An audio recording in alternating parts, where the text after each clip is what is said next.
We're on a sea trial on a 24XL with a 1996 200 Mercury.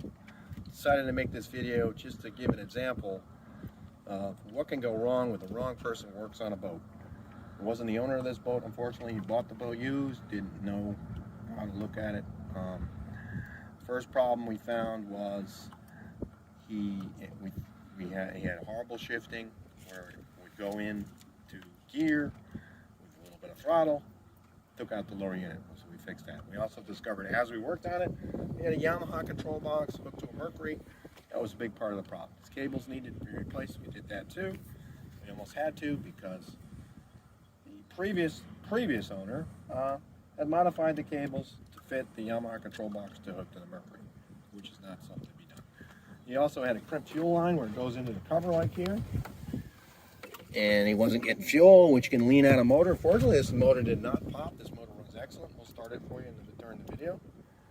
So we fixed that. His float levels in the carburetors, we just rebuilt them, even though it might not needed to be rebuilt. We just thought it was good to do to update the motor. We did water pump, carburetor rebuilt. We built a low pressure fuel pump, water pump, and thermostats, just because that's something you should do every couple of years. It all needed to be done. The carburetors were put together incorrectly. They had the wrong flow level, so fix that. So he's got to get a much better return to him. Unfortunately, it's not what he expected. I think he expected to turn key and go.